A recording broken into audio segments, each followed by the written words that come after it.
आठवतंय का आपणाला? मी नियमित होतो, मध्ये मध्ये खंड पडला एक दोन वेळा. हम्म. नाही, 5 नियम बघितल्यानंतर आपण ओंकार ध्यानावरती चर्चा केली होती बऱ्याच वेळ. शेवटी काहीतरी सांगितलं होतं आपण. हा विषय संपलेला आहे असं हो म्हटलं हो, नव्हतं, हा मॉड्यूल आहे हो असं हो म्हटलं हो. होतं. नवीन मॉड्यूल संपलं आहे मॉडेल म्हणले होते, घेऊयात बरोबर. म्हणलं. बरोबर आहे?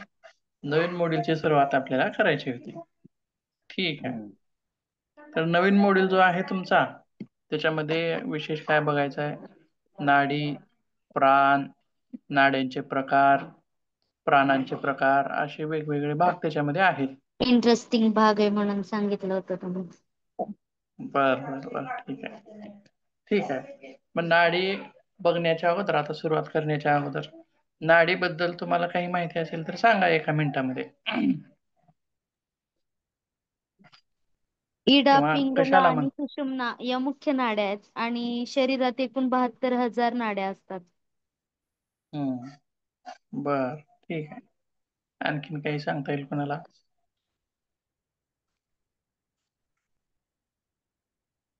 वाचलंय किंवा ऐकलंय?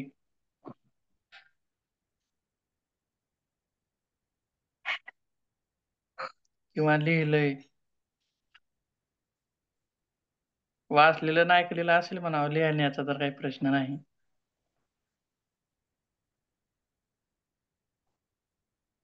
प्राण ठीक आहे. वाहून नेण्याचं काम नाड्या करत असतात.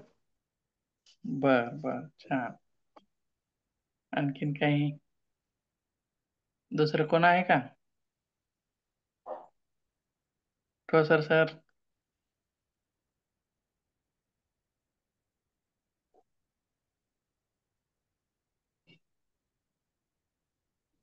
ठीक आहे, बघूया, आपण बघूया.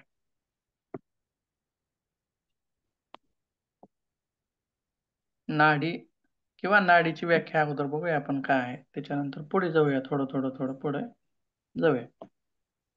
आणि सगळ्या नाड्यांचा तुम्हाला सविस्तर अभ्यास या ठिकाणी पाहायचा आहे.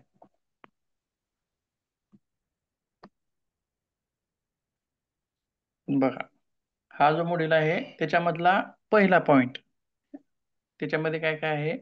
नाडी, टाइप्स ऑफ नाडीज, नाड्या आणि नाड्यांचे प्रकार, डिअर प्लेसेस म्हणजे त्यांची ठिकाणं, कुठं आहेत त्या, कुठून कुठं उगम पावतात, कुठं हे होतात, किंवा मिलन कुठं होतं, संगम कुठं होतं, असं म्हणजे काय त्यांचं कुठून कुठं जाते हे सगळं त्याच्यामध्ये प्लेसेसमध्ये. आणि फंक्शन्स म्हणजे त्यांचं कार्य काय आहे, कोणत्या नाडीचं कार्य काय आहे. जसं की आपण म्हणतो सहजच, इडा ही थंड आहे असं म्हणतो, म्हणजे थंडावा देणारी आहे. असं प्रत्येक नाडीचं वेगवेगळं फंक्शन आहे, ते फंक्शन्स बघायचे आहेत. आणि सगळं त्यांचं ठिकाण, त्यांचं कार्य, त्यांचा मार्ग सगळं बघितल्याच्या नंतर मग त्यांची शुद्धी कशा प्रकारे करता येईल आणि कशानं करता येईल, हा शेवटचा भाग आपल्याला त्याच्यामध्ये बघायचा आहे. तर सुरुवातीला आपण नाडी कशाला म्हणता येईल किंवा शब्दशः काय म्हणता येईल त्याला आपण बघूया. काही त्याला बरेच शब्द असे दिलेले आहेत, जसे की नलिका म्हटलेला आहे, नळी म्हटलेला आहे, त्यालाच इंग्रजीमध्ये आपण ट्यूब असं सुद्धा म्हणतो, किंवा प्रवाहिका असं म्हटलंय, वाहिका असं म्हटलंय, वाहिनी असं म्हटलंय. आता शेवटचे जे 3-4 शब्द आहेत त्यांचा अर्थ जवळपास सारखाच निघतो. वाहिनी म्हणजे कशाला म्हणता येईल? वाहिनी वाहून नेणारी, वाहून नेणार. काही काहीतरी आहे आणि ती काय करते? वाहून नेते. बरोबर आहे. किंवा वाहिका, तिचा अर्थ सुद्धा तसाच होतो. प्रवाहिका म्हणजे ह्या वाहण्याचं कार्य करणाऱ्या आहेत. आणि या दोन्ही मधला फरक म्हणजे आता नलिका, नळी किंवा ट्यूब याच्या किंवा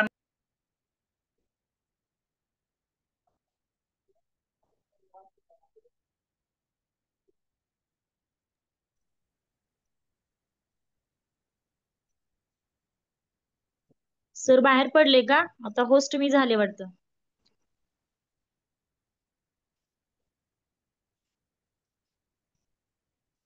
पुढल्या हो दिवसात येतील.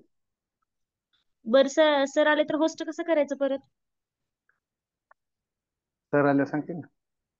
ठीक आहे.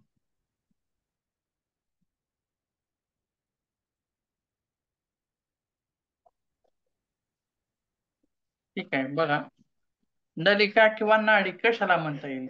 जसं मग तिची रचना कशी आहे तर बघा, जसा पाईप, बरोबर आहे, पाईप कडेने गोलाकार, लांब आणि बाजूला बंद आहे का हो? बाजूची टोपणं बंद आहेत का तिची? नाहीत. नाही. बाजूची टोपणं सुद्धा उघडी आहेत. मधून पोकळ आहे. फक्त बाजूचं मात्र एक कडेचं तिला आवरण आहे. जर समजा त्याच पाईपचे आपण छोटे छोटे जर तुकडे केले लहान, तर तिला नलिका म्हणता येईल का? नाही. कडेना आहे परंतु लांबीला नाही, बरोबर आहे. तिला पण नलिका म्हणता येणार नाही, तिला रिंग म्हणता येईल. रिंगचा आकार तसाच असतो, भरीव नसतो, कडेना असतो, मधून पोकळ असतो, तिला रिंग म्हणता येईल. परंतु किंवा दोन्ही बाजूनं किंवा एका बाजूनं जरी बंद असलं तरी तिला नलिका ही म्हणता येणार नाही, वाहिका म्हणता येणार नाही. कारण वाहून नेण्याचं ती करेल पण अर्धवट काम करेल. म्हणजेच नलिकेचा जो शब्दशः अर्थ जो आहे तो कसा असेल? बाजूने कडेने हे असेल आणि मधून पूर्णपणे पोकळ असेल, दोन्ही बाजूनी उघडी असेल. त्यासोबत आणखीन काय म्हणता येईल तिला बघूया. हिला थोडक्यात नाडी किंवा असं नलिका आपल्याला त्या ठिकाणी म्हणायचं आहे. मग पुढे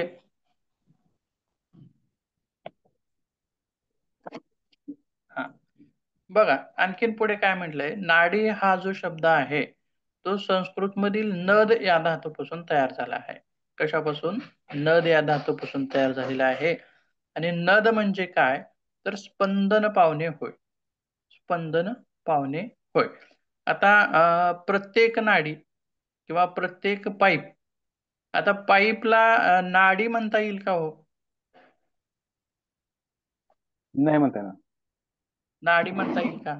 नाही. नाही. का तर तो निर्जीव आहे. तिच्यामध्ये ऊर्जा किंवा तिच्यामध्ये चैतन्य किंवा तिच्यामध्ये स्पंदन नाहीत, बरोबर आहे का? मग कशाला म्हणता येईल नाडी? बर, की जिच्यामध्ये काय आहे? स्पंदन आहेत, स्पंदन. सजीव पण आहे. जसं की आपण नाडीचे ठोके मोजतो बघा, बरोबर आहे. नाडीचा ठोका म्हणजे काय आहे? त्या नाडीचं स्पंदन. स्पंदन आहे, बरोबर आहे. म्हणजे तिच्यामध्ये काय आहे? एक चेतना आहे. चेतना ज्यावेळी एखादा व्यक्ती मृत्यू पावतो, मरण पावतो, त्यावेळी ती स्पंदना असतात का हो? ती चेतना असते का नाही. त्याच्यामध्ये? चेतना नसते. म्हणूनच म्हणले की शरीरामधील सर्व नाड्यामध्ये प्राण संचार करतो किंवा प्राणशक्ती संचार करते, त्यासोबत जीवनदायिनी शक्ती संचार करते असं सुद्धा तिला म्हटलेलं आहे. परंतु अदृश्य स्वरूपामध्ये ते आहे. त्यासोबत आता ही जी नाडी आहे, ही नाडी आपल्या हिंदू धर्मामध्ये किंवा आपल्या हठयोगामध्ये, विशेष करून आपल्या हठयोगामध्ये या नाड्यांना अतिशय असं महत्व या ठिकाणी दिलेलं आहे. जवळपास आता, परंतु बघा, आता खाली आपल्याला बघायच्यात कुठं कुठं काय काय नाड्या आहेत. परंतु हठ योगामध्ये नाड्यांना विशेष महत्व आहे. आणि अष्टांग योगामध्ये जर पाहायला गेलं तर अष्टांग म्हणलं की कोणाचा येतो? तो महर्षी पतंजलींचा येतो. त्याच्यामध्ये मात्र तितकंसं वर्णन किंवा तितकंसं हे त्याच्यामध्ये दिसत नाही. परंतु हठयोगामध्ये मात्र याला अतिशय महत्व या ठिकाणी दिलेलं आहे. त्यासोबत आणखीन काय म्हणलंय बघा, आता नाडी आपल्याला कोणत्या प्रकारची बघायची आहे? कोणत्या प्रकारची बघायची आहे? आता हठयोगामध्ये बघताना आपण आता नाडीचं भौतिक शरीरामध्ये तिचं स्वरूप काय आहे, कसं सांगितलेलं आहे की नाड्या म्हणजे, आता काय काय म्हटलंय बघा, नाडी फक्त रक्तच वाहून नेते का हो? आता समजा नाडी म्हटलं की तुमच्या डोळ्यासमोर चित्र काय येतं? कशाचं येतं? जी की रक्त वाहून नेणारी आहे, बरोबर आहे. काय नाड्या रक्त वाहून नेतात, काय नाड्या रक्त परत वाहून हृदयाकडे आणतात. हे पटकन आपल्या डोळ्यासमोर चित्र उभं राहतं.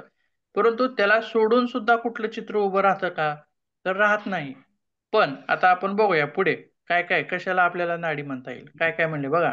या ज्या नाड्या आहेत त्या हवा, पाणी, पोषक द्रव्य, रक्त, संदेश आणि इतर शारीरिक द्रव वाहून नेणाऱ्या वाहिन्या असतात असं म्हटले. आता मला सांगा, हवा वाहून नेणारी कुठं आहे हो? सांगता येईल तुम्हाला?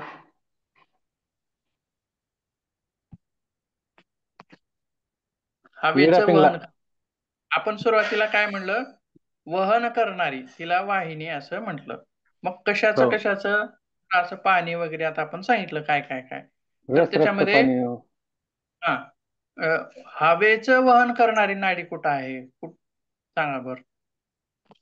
लीडा आणि पिंगला ह्या नाकापासून नाशिकाद्वारे. नाकापासून विडा आणि पिंगला. पिंगलाकडे आपण पुन्हा जायचं आहे, आता जायचं नाही. शारीरिक भौतिक शरीराचा आपण विचार करतोय सध्या ठीक आहे. सायंटिफिक भाषेतून. सायंटिफिक नाशिका भाषेतून मार्गातून. जे दृश्य आहे ते सायन्स कशाला मानतं? जे दिसतं जे दिसतं किंवा ते.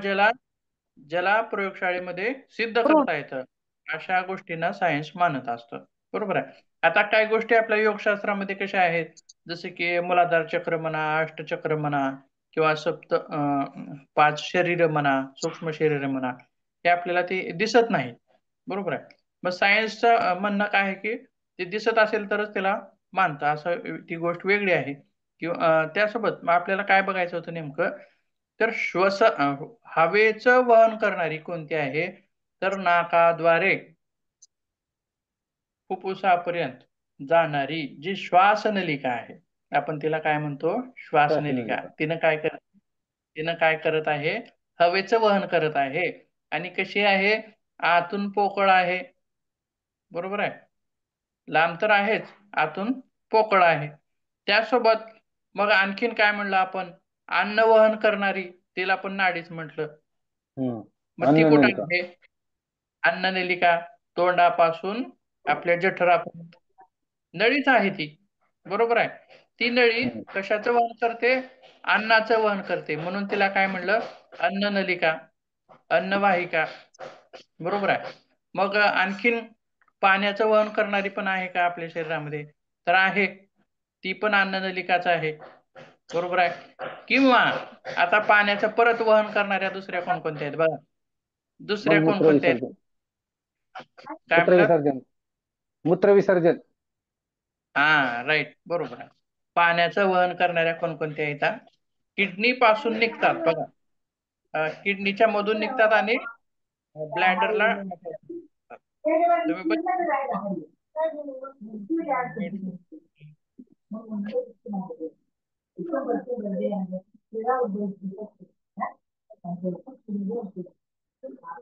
बघा, किडनीपासून निघतात आणि ब्लॅडरला येऊन मिळालेले असतात. आणि हम्म. किडनी पासून ब्लॅडर पर्यंत कशाचं वहन करतात? पाण्याचं वहन करतात. मूत्र म्हणजे काय आहे? पाणीच आहे. पाणीच आहे. पाण्याचंच प्रमाण आहे. त्याच्यामध्ये इतर गोष्टींचं प्रमाण सुद्धा आहे, ही गोष्ट वेगळी. परत ब्लॅडर पासून परत आणखीन वहन होतं पुढे. सर तुमचा माईक बंद करा, घरून आवाज येतोय तुमचा.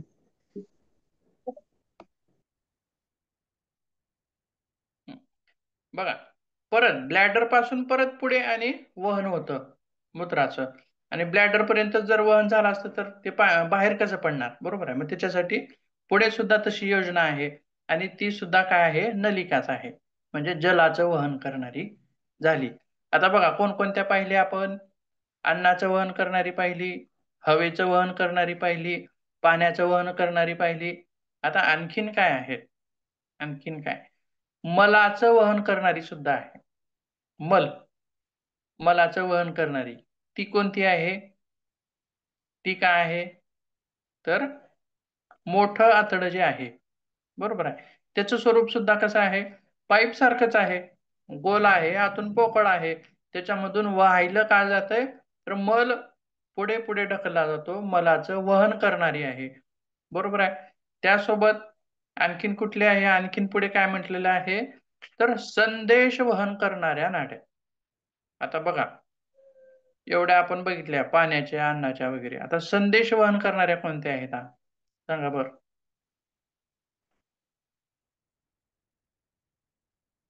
मज्जातंतू. डोळे, हा, कान यांच्या मार्फत नर्व जे होते नर्व्स डोळे काय, हम्म, नर्व जे नर्व्स. आहेत हम्म. पिवळ्या रंगाचे, यांना जोडणार. हा. पिवळ्या रंगाच्या ज्या असतात नर्व जे असतात त्या काय करतात, संदेशाचं वहन करतात.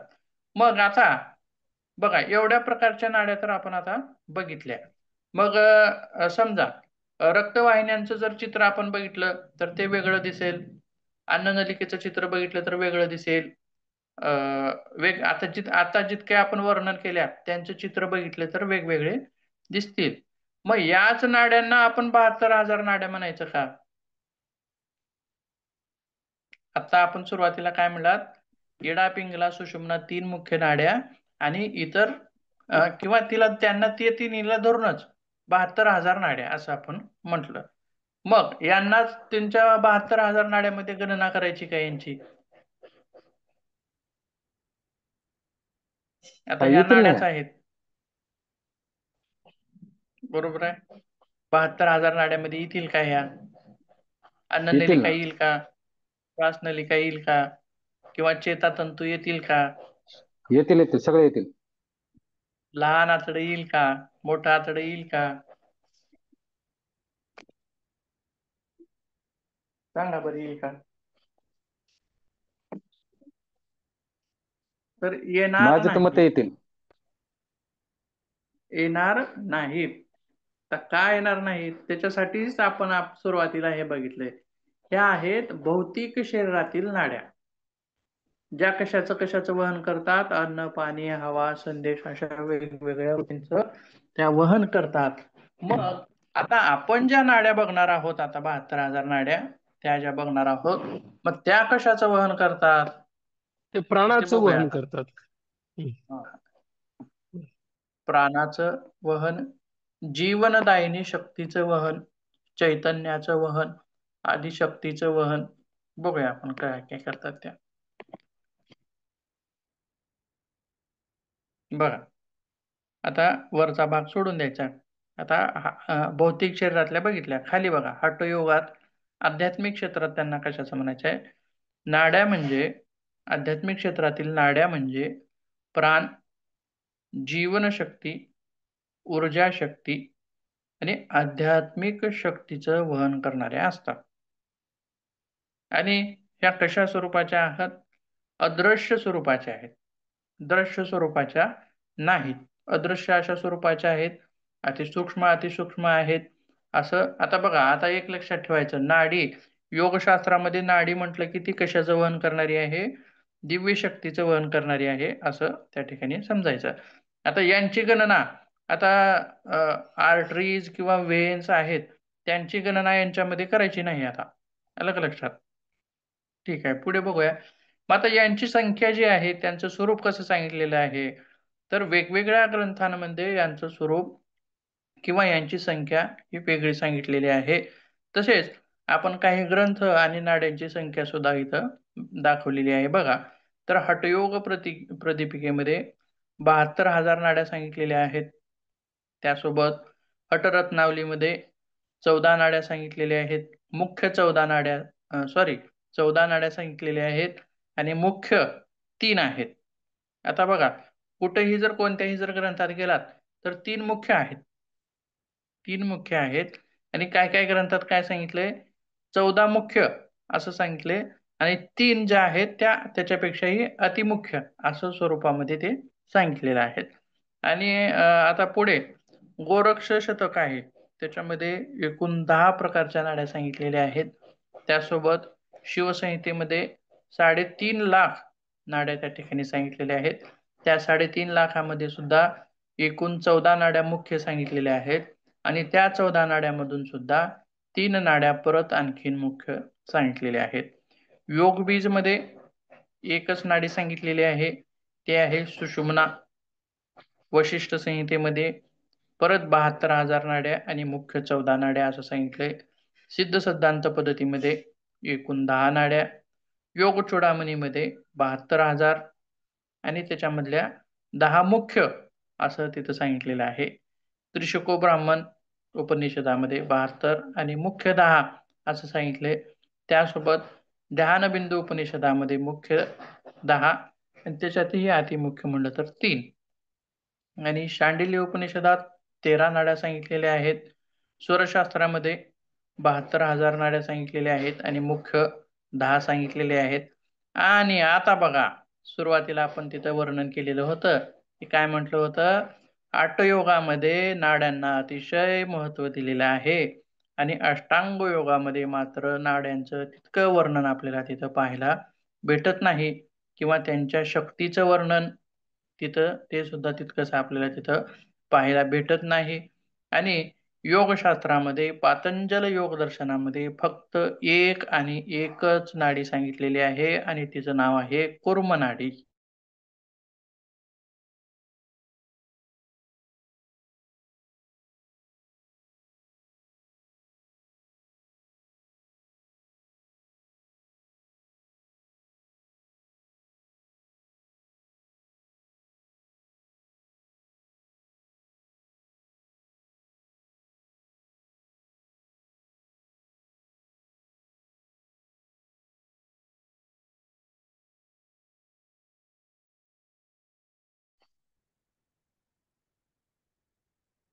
नेटवर्क प्रॉब्लेम आहे थोडा, मध्ये डिस्कनेक्ट होते. बघा, कुठपर्यंत आलोय आपण? कूर्म नाडीपर्यंत आलोय. आणि मला ह्याच्यामध्ये जो प्रश्न UGC नेट मध्ये हा प्रश्न आलेला होता बघा, कूर्म नाडीविषयी, की पातंजल योग दर्शनामध्ये किती नाड्या सांगितलेल्या आहेत. आणि माझा हा प्रश्न चुकलेला होता, त्याच्यामुळं ही नाडी मला पक्की लक्षात राहिलेली आहे. कारण एकच नाडी पातंजल योग दर्शनामध्ये सांगितलेली आहे आणि तिचं नाव विचारलेलं होतं तिथं, कोणती नाडी आहे ती, तर तिचं नाव आहे कूर्म नाडी, असं तिचं नाव आहे. ते तुमच्या पण पक्क लक्षात बसू द्या. आता सरांचं चुकलं होतं म्हणून. ज्यावेळेस तुम्ही नेट परीक्षा द्याल त्यावेळेस तुमच्या पण लक्षात राहील. ठीक आहे, पुढे बघूया परत आणखीन.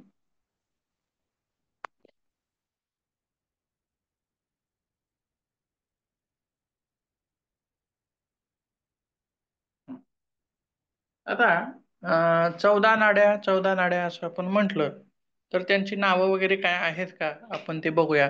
तर आता वेगवेगळ्या ग्रंथामध्ये थोडस नावाने थोडस वेगवेगळ्या नावाची अशी स्वरूप आहेत, परंतु बऱ्याच याच्यामध्ये हे अशी नावं आपल्याला त्या ठिकाणी पाहायला मिळतात.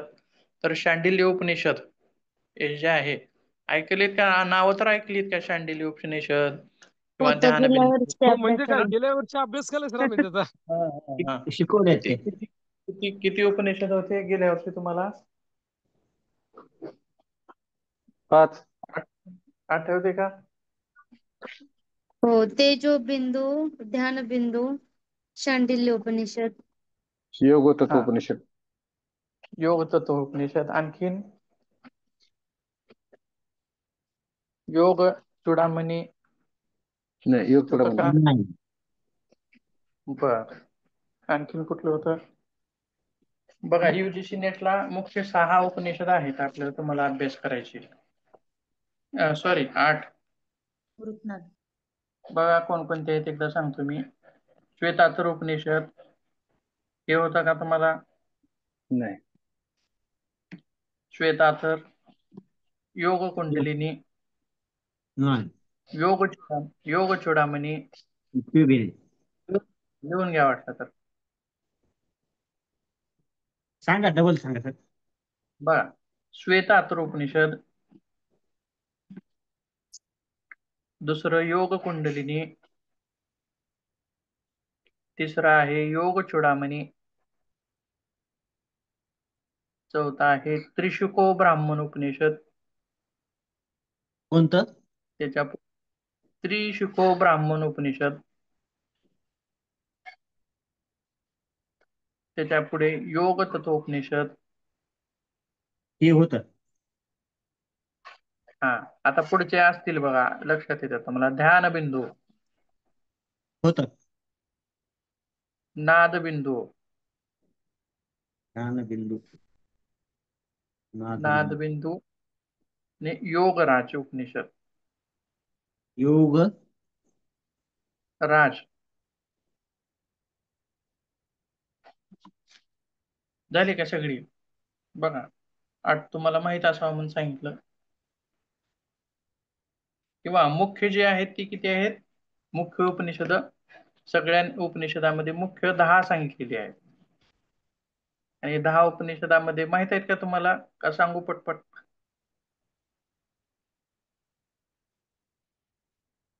सांगा सर. हा, एक आहे ईशावास्य उपनिषद. पुढे उपनिषद असं लावायचं, ईशावास्य उपनिषद. दुसरं आहे केन उपनिषद. तिसरं आहे कठोप उपनिषद. चौथा आहे प्रश्नोपनिषद. त्याच्या पुढचा आहे मंडूक उपनिषद. त्याच्या पुढे मांडूक्य उपनिषद. त्याच्या पुढे ऐतरेय उपनिषद. त्याच्या पुढे तैत्तरीय उपनिषद. नवं आहे छांदोग्य उपनिषद. आणि तुझ्या पुढे बृहदारण्यक उपनिषद. बघा 10 झाली का?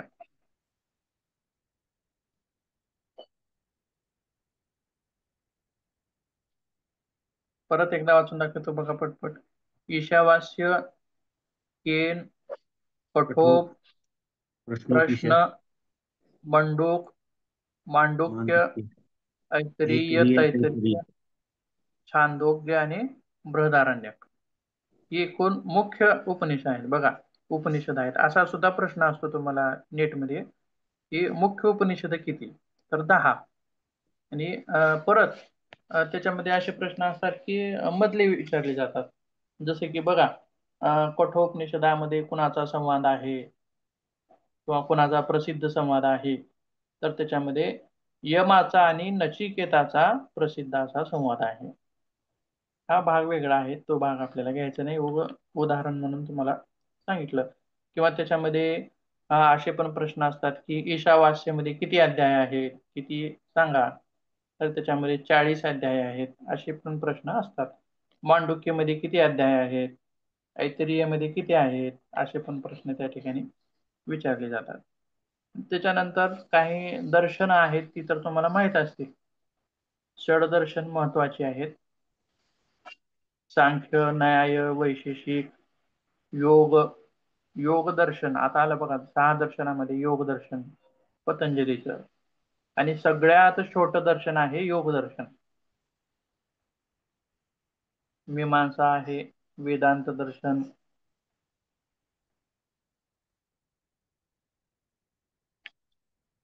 आणि ग्रंथ जे आहेत तुम्हाला आताच मी वेगवेगळ्या ग्रंथाची नावं सांगितली ह्याच्यामध्ये, वेगवेगळ्या नाड्यामध्ये.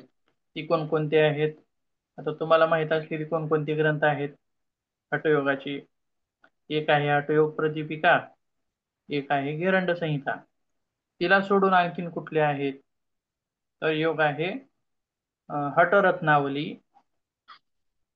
गोरक्ष संहिता. बघा, हठ प्रतिपिका, घेरंड संहिता, गोरक्ष संहिता, शिवसंहिता. हठरत्नावली, त्याच्यानंतर 3 आणखीन वेगळी, योगबीज, वैशिष्ट, योग वैशिष्ट, सिद्ध सिद्धांत पद्धती. बघा किती झाले बघा. हठयोग प्रदीपिका, हठरत्नावली, गोरक्ष संहिता, शिवसंहिता, घेरंड संहिता, योगबीज, योग वैशिष्ट, सिद्ध सिद्धांत, अशी ही ग्रंथ आहेत. तर हे म्हणजे एवढं कशासाठी आहे बघा. त्याच्यामध्ये काय सांगितलं जातं की एवढ्या ग्रंथांमधून योग म्हणजे काय याचा अभ्यास तुम्हाला करायचा आहे नेटमध्ये. आता का लक्षात? आता फक्त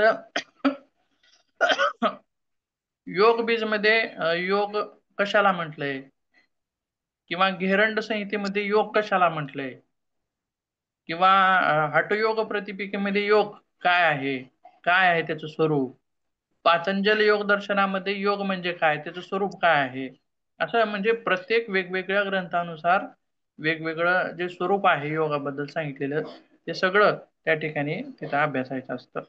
त्याचसोबत मग वेगवेगळ्या महान ह्यांनी समजा स्वामी विवेकानंदांनी योग काय कशाला म्हटला, किंवा जे आधुनिक गुरु आहेत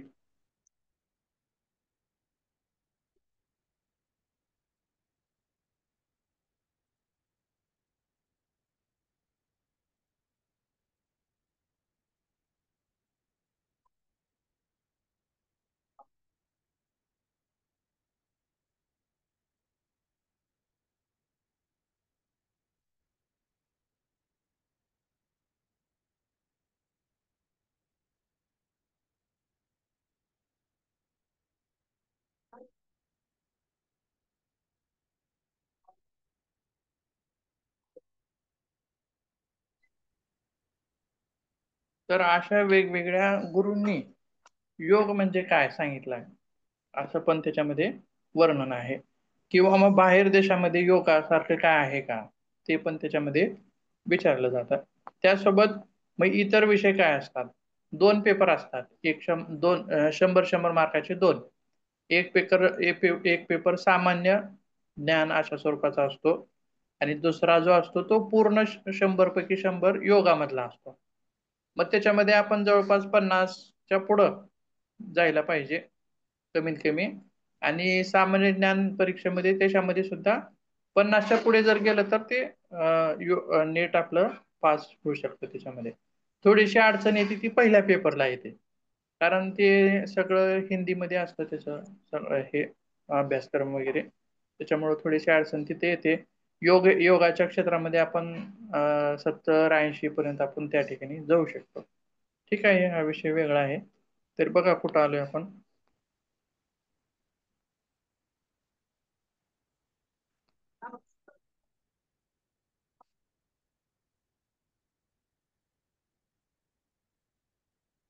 हं.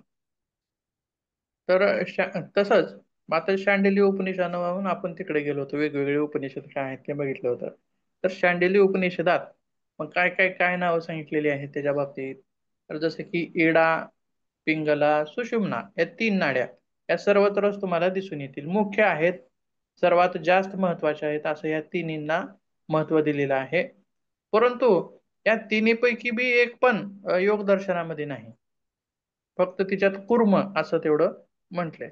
ठीक आहे, मग आणखीन कुठले आहेत, सरस्वती नाडी आहे, वारुणी आहे, पुषा आहे, हस्तिजीवा, यशस्विनी, कुहू, शंकिनी, पयस्विनी, अलंबुसा, गांधारी अशा वेगवेगळ्या 13 नाड्यांचा उल्लेख शांडिल्य उपनिषदामध्ये आहे. तर जबाल दर्शन उपनिषदामध्ये त्या व्यतिरिक्त यांना सोडून विशोधरा या नाडीचा सुद्धा उल्लेख त्या ठिकाणी आढळतो. आता मग वेगवेगळ्या उपनिषदानुसार यांची नावं सुद्धा जवळपास अशीच आहेत, परंतु 1-2 कमी जास्त असतात. एखादी वाढलेली असते, एखादी कमी झालेली असते. आता बघा, जसं जबाल उपदर्शनामध्ये याच्यामध्ये काय म्हटलं, ह्या सगळ्या आहेत त्याच्यामध्ये प्लस विश्वधरा एक आहे नावाची एक आहे. तसंच वेगवेगळ्या ग्रंथामध्ये थोडाफार फरक त्या ठिकाणी आढळून येतो. त्यासोबत शिवसंहितेमध्ये सुद्धा अशाच प्रकारचे आहेत, या 13 आहेत. त्यासोबत आणखीन एक एक्स्ट्रा त्याच्यामध्ये आहे, असं मिळून एकूण 14 नाड्यांचा उल्लेख त्या ठिकाणी मिळतो. अशा वेगवेगळ्या ग्रंथात त्यांचा उल्लेख आहे. त्यासोबत पुढे काय म्हटले बघा, तर आणखीन काही ग्रंथांमध्ये असं पण वर्णन आहे की प्रत्येक नाडीची देवता वेगवेगळी सांगितलेली आहे. काही ग्रंथांमध्ये असं सांगितलंय की प्रत्येक नाड्यांची देवता वेगवेगळ्या, जसं की मग असतीलच का, तर कसं आपण याच्यामध्ये बघितलंय बघा, इडा, पिंगला, सुषुम्ना या 3 नाड्यांच्या आपण देवता सांगतो. काय सांगतो माहित आहे का तुम्हाला, तुम्ही ऐकलंय आतापर्यंत असं काय आहे 3 नाड्या बाबतीत देवता कोणत्या आहेत असं म्हणतात? बघून सांगायचं नाही, किंवा तुम्ही जे ऐकले ते सांगायचं, म्हणजे आपल्याला त्याचा फरक स्पष्ट करता येतो. सुषुम्ना ब्रह्मा ही विष्णू महेश. मुख्य नाडी असते, ती मध्यभागी असते आणि इडा पिंगला आणि इतर नाड्या येऊन तिला जॉईंट झाले. जॉईंट असतात. पण तिच्या देवता काय असतात असं ऐकले का कधी? आता समजा इडाची ब्रह्मा देवता ही विष्णू आणि महेश. ब्रह्मा विष्णू महेश आहेत ना. आहे. बर, ब्रह्मा विष्णू महेश असं ऐकलंय तुम्ही किंवा वाचले. बर, ठीक आहे. आता ह्या 3 मुख्य नाड्यांची देवता तुम्ही सांगितली. पण आणखीन ज्या आपण 13-14 नाड्या पाहिल्यात त्यांच्या पण काही देवता आहेत का? तर त्यांच्या सुद्धा देवता आहेत वेगवेगळ्या. जसं की काय म्हणले बघा, सुषुम्ना नाडीची देवता शिव असं म्हटलंय. सुरुवातीपासून बघूया आपण सगळ्याच काय काय म्हटलंय. सुषुम्नेची जी आहे ती शिव आहे, इडीची विष्णू म्हटलेलं आहे आणि पिंगलीची ब्रह्मा असं म्हटलेलं आहे. आणि या तिन्ही नाड्यांचं मिलन आपल्या आज्ञाचक्रांमध्ये होत असतं. त्यासोबत आणखीन काय काय म्हणलंय? सरस्वतीची देवता विराट साकार ब्रह्म आहे असं म्हटलंय बघा. त्यासोबत पुषा नाडीची देवता कोण आहे? तर सूर्य आहे. वरुणा नाडीची देवता वायू. हस्तिजीवा नाडीची देवा वरुण. वरुण म्हणजे वरुण देव असं आपण त्याला म्हणूयात. यशस्विनी नाडीची भास्कर. भास्कर म्हणजे सूर्य. तसेच अंबुलुषा नाडीची देवता जलरूप वरुण, वरुण देवता. त्यासोबत कुहू नाडीची क्षुधा. गांधारी तसेच शंकिनी या 2 नाड्यांची देवता चंद्रमा. पैस्विनी नाडीची देवता प्रजापती. विशोधरा नाडीची देवता भगवान अग्नी आहे असं सुद्धा म्हणलेलं आहे. म्हणजे बघा, आपण जसं की गायीच्या याच्यामध्ये किती देवता असतात म्हणतो आपण? 36 कोटी. बरोबर आहे. 33 33 हा, 33 कोटी. बर बर. मग आता आपण ह्या नाड्या पाहता ना, आता ह्या नाड्या कुणाच्या शरीरातल्या आहेत? गायीच्या शरीरातल्या आहेत का माणसाच्या शरीरातल्या आहेत? माणसाच्या. माणसाच्या शरीरातल्या आहेत. आणि वेगवेगळ्या नाडीच्या देवता सुद्धा वेगवेगळ्या सांगितलेल्या आहेत. एवढ्या देवता पाहिल्या आपण. इंद्र, प्रजापती, अग्नी, वरुण, म्हणजे हे सगळ्या देवता त्या नाड्यांच्या अधिष्ठाता देवता आहेत असं म्हटलंय. त्यासोबत चक्र जे आहेत त्या चक्रांवरती सुद्धा आपण देवता सांगितलेले आहेत. बरोबर आहे. जसे की मूलाधार चक्रावरती गणपती सांगितलेला आहे, तिथं गणपतीचं वास्तव्य आहे, गणेशाचं. त्यासोबत आज्ञा चक्रावरती शिवाचं वास्तव्य आहे असं सांगितले. वेगवेगळ्या चक्रांवरती वेगवेगळ्या देवतेचं वास्तव्य असं सुद्धा सांगितले. ही चक्र सुद्धा कोणाच्या शरीरातली आहेत? माणसाच्या शरीरातली आहेत. मग आपण काय म्हणतो की गाईला पवित्र मानतो. मानलं पण पाहिजे, आहे पण पवित्र. तिला पवित्र मानतो, तिच्या शरीरामध्ये एवढी देवता आहेत, देव आहेत असं मानतो. मग माणूस हा सुद्धा पवित्र आहे का नाही हो? त्याच्यामध्ये सुद्धा देवता आहेत. आहेत का नाही असं वाटतं तुम्हाला आता ऐकल्याशी? काय वाटतं? तुमचं मत काय वाटतं?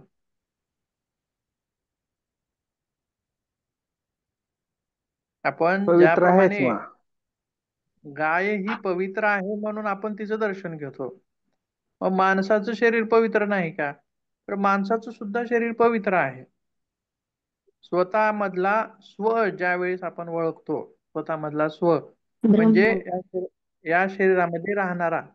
किंवा आता समजा तुमच्या बाजूला पेन आहे, तिला काय म्हणतो? त्या पेनला तुम्ही ही माझी पेन आहे म्हणतो. बाजूला जर पुस्तक वही असेल तर हे माझं पुस्तक आहे, माझी वही आहे म्हणतो. तुमचं घर आहे, मग त्या घराला सुद्धा काय म्हणतो? हे घर माझं आहे असं म्हणतो.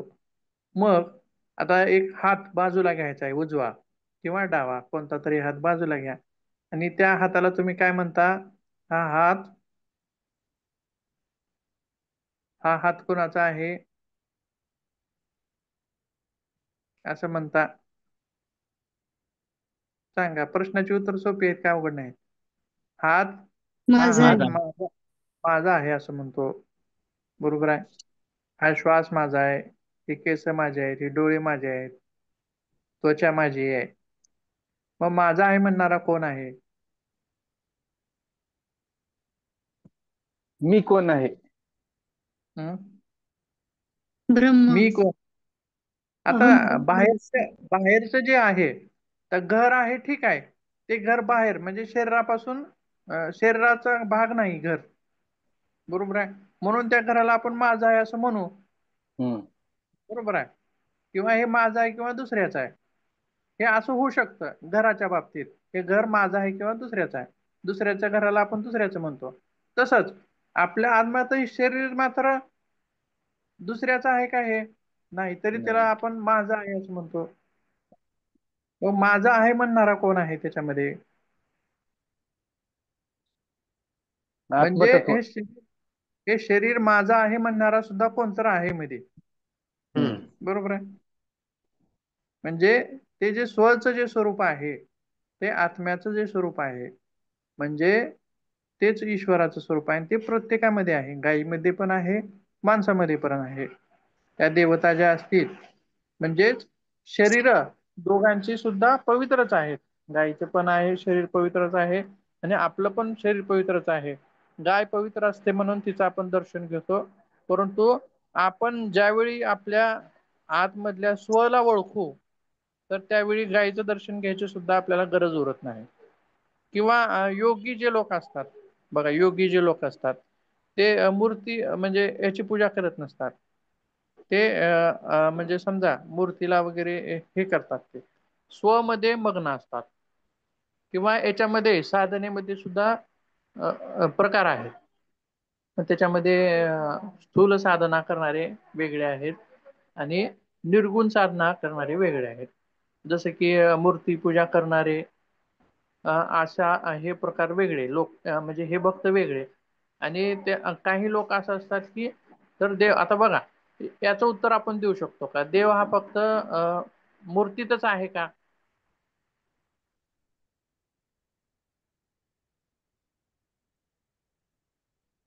सांगा. माणसात आहे ना. देव फक्त चराचरात आहे. हा मग मग योगी जे असतात ते फक्त त्यांनी त्यांनी असं समजतात की मूर्तीत तर आहेत, मूर्तीत नाही असं नाही, मूर्तीत पण आहे पण सगळीकडे पण आहे. सगळीकडे आहे म्हणजेच मूर्तीत पण आहे. आलं लक्षात? म्हणजे योगी लोक हे आहेत ते त्यांनी काय केलेलं असतं ब्रह्मस्वरूपाला किंवा स्वस्वरूपाला ओळखलेलं असतं. त्यामुळं ते स्वतःमध्येच मग्न असतात. स्वतःच्या स्वमध्ये मग्न असतात. तो विषय वेगळा आहे. त्यासोबत ह्या वेगवेगळ्या ज्या देवता आपण पाहिल्या त्याच्यामुळं आपण तिकडं देवतेकडे गेलो होतो. मग आता यांचं उगमस्थान काय आहे? मूळ केंद्रबिंदू काय आहे? जसं की बघा आता एखाद्या झाडाच्या मुळ्या कुठं पसरलेल्या असतात? खाली पसरलेल्या असतात. बरोबर आहे. आणि त्या बुडापाशी म्हणजे झाडाच्या बुडापाशी येऊन टेकलेल्या असतात. त्याचप्रमाणे शरीरातील ज्या या नाड्या आहेत त्यांचं उगमस्थान कसं सांगितलेलं आहे? परंतु जर समजा आपण ह्या स्थूल शरीरातल्या नाड्या बघितल्या शिरा आणि धमन्या त्यांचं उगमस्थान काय सांगता येईल? म्हणजे त्या हृदयापासून निघालेल्या आहेत.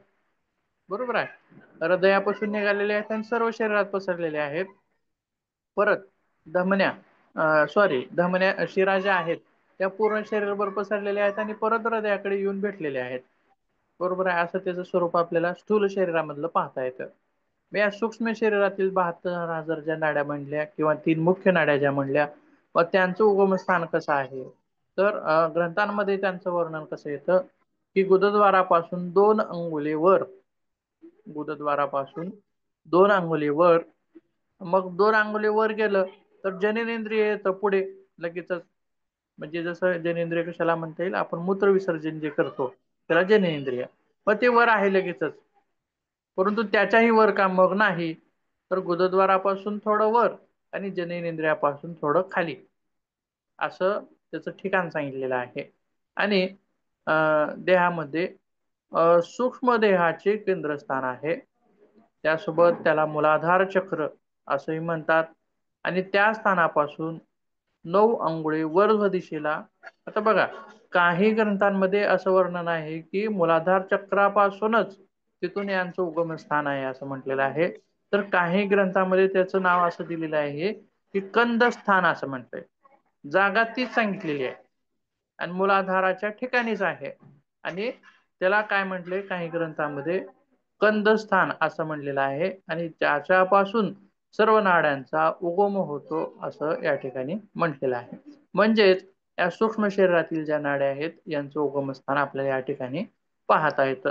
त्यासोबत या कंदस्थानाचं स्वरूप काय आहे, कसं सांगितलेलं आहे, तर काय म्हटलंय बघा, त्याचा आकार जो आहे तो अंड्यासारखा अंडाकृती. आहे.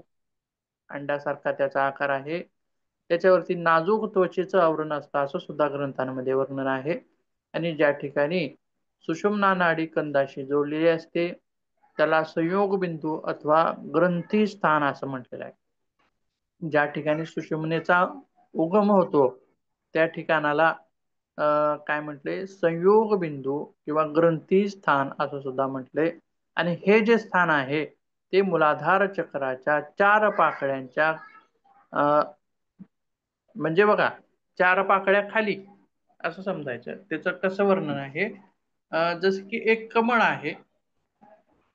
आहे आणि त्या कमळावरती आपण एक शिवलिंग ठेवले असं समजा.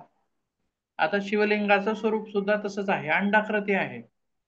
शिवलिंगाचं स्वरूप अंडाकृती आहे, परंतु वेगवेगळ्या लिंगामध्ये त्याचं कुठं त्याचा भाग उभट असतो, कुठं वेगळा असतो, परंतु खरा शिवलिंगाचा आकार हा अंडाकृतीचा आहे. आणि ब्रह्मांडाचा आकार सुद्धा अंडाकृतीत, ह्याचा आपल्या पृथ्वीचा आकार सुद्धा अंडाकृतीचा आहे, गोल नाही असं आहे त्याचं वर्णन. त्यासोबत हे जे आहे आपण थोडक्यात कंद जे आहे किंवा आपल्याला काय म्हणूयात बघा, नाडीकंद. कल्पना कशी करायची. हा, कल्पना कशी करायची बघा, एक अंड्यासारखाच परंतु पांढरा शुभ्र असा आणि स्थूल नाही, सूक्ष्म आहे. स्थूल म्हणजे काय, तर अंड्याला टिचकी मारलं असेल दिसणं. ते फुटतं, स्थूल आहे ते. परंतु सूक्ष्म कसं असतं, त्याला टिचकी मारता येत नाही, ते फुटत नाही. आलं लक्षात. सूक्ष्म, पांढरं शुभ्र अंड्यासारखा आकार आणि ते कशावरती आहे, ते कंद कशावरती स्थिरावलेला आहे, तर त्याच्या मूलाधार बाजूने चक्राच्या 4 बाजू.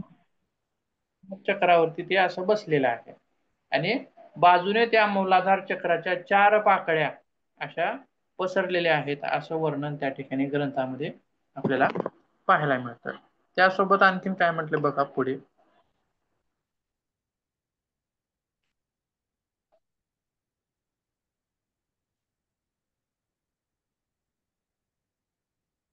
त्याच्यामध्ये पण आपण बघू शकतो बघा,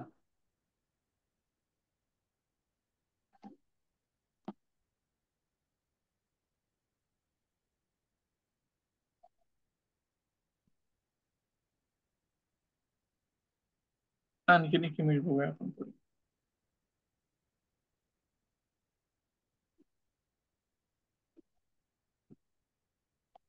आता हे ते फक्त 3 दाखवलेले आहे. मुख्य स्थानापासून इथून उगम बघा, एका ठिकाणी एका डॉट पासून दाखवलेला आहे उगम, गोलाकृती डॉट पासून. तो डॉट जो आहे गुदद्वाराच्या आणि जननेंद्रियाच्या मध्यभागी तसा तो डॉट आहे, त्यालाच कंदस्थान म्हटलेलं आहे. आणि तिथून या नाड्यांचा उगम झालेला आहे असं म्हटलेलं आहे.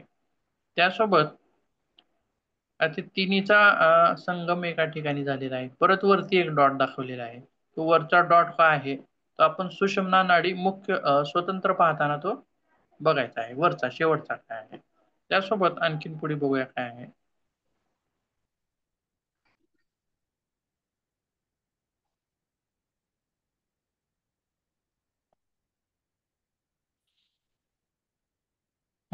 आता चित्र बघितलं आपण, बरोबर आहे. मग त्याचं जे स्वरूप आहे, आता बघा, संयोग बिंदू पासून, संयोग बिंदू कशाला म्हटलेला आहे, ज्या ठिकाणापासून त्यांचा उगम झालेला आहे तिथं त्याला संयोग बिंदू असं म्हटलंय किंवा ग्रंथस्थान म्हटलंय.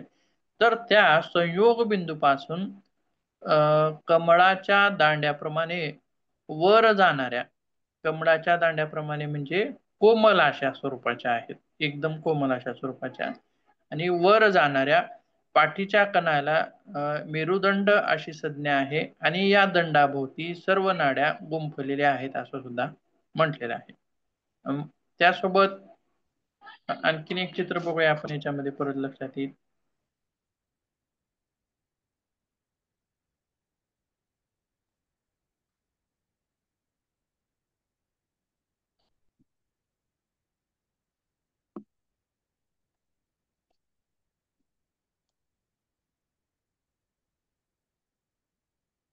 हा मेरुदंडाचाच भाग आहे. शेवटची दाखले बघा. आता सायंटिफिक दृष्टिकोनातून आपल्याला कंदस्थान कुठं सांगता येईल तर मेरुदंडाच्या तळाशी माकड हाड जिथं असतं बघा तिथं, किंवा आपल्याला जी शेवटी खालची जी जागा असते, खोलगट अशी जागा लागते बघा, त्या ठिकाणी मेरुदंडाचं जे शेवटचं टोक आहे त्या ठिकाणी कंदस्थान आपल्याला सायंटिफिक याच्यातून भाषेमधून सांगता येईल. आणि यांची वरची जी रचना आहे, सुषुम्ना जी असेल ती मेरुदंडाच्या मुख्य याच्यातून जाणारी आहे, मुख्य याच्यातून.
सरांचा परत आवाज गेलाय का? सर गेले घरी.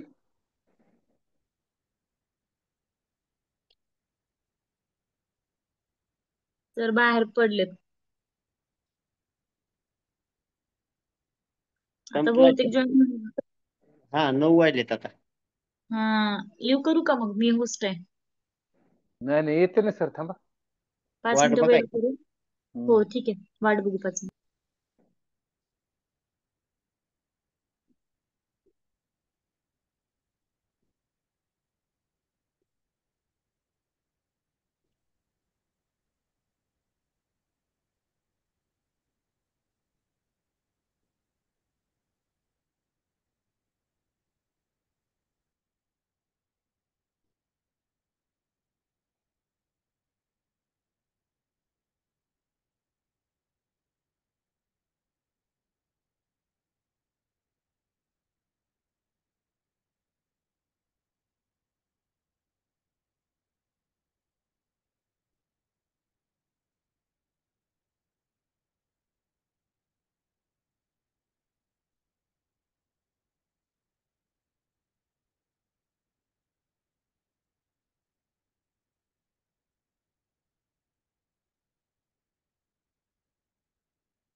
गेले दिसतात सर, पण जाऊ द्या लिव करू.